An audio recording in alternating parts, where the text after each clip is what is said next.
I'm Kurt Arns for Farm Progress and Nebraska Farmer, and this is my Dealing with the Drought report. Last Friday was a difficult day on the Arns farm for my wife and I. Because of the severe drought conditions that we've been suffering here in northeast Nebraska and across the state, many farmers, like ourselves, have been forced to look at our pastures very closely and to look longingly in the west, hoping and praying that a rain would come. However, it became quite obvious about 2 weeks ago that our pastures in our particular vicinity would be running out about now. So we made the decision, following our drought plan, to destock a majority of our small cow-calf herd.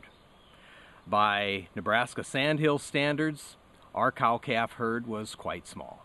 However, looking back to the days when I began the herd as an FFA project when I was in high school, and over the years all the enjoyment and the farm income and the importance that our cows had been to our farm, it was still a difficult day for all of us to have to sell off a good share of our best cows. We're not alone. In this part of the world, a majority of farmers who have livestock are suffering challenges that they haven't seen maybe in their entire lifetime. Certainly it's been about 50 years or more since this part of Nebraska has suffered this way, and I would say a good share of the central and western and eastern corn belt are all suffering in the same way that we are now.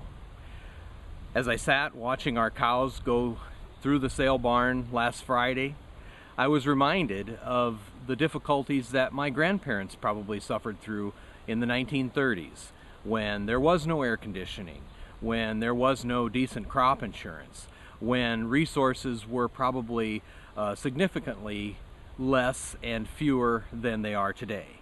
So as we struggle through these drought conditions, as we work through drought plans and come up with different ideas and creative ways to keep our livestock fed, to maintain our financial health on the farm, we continue to look to the west and hope that rains will come.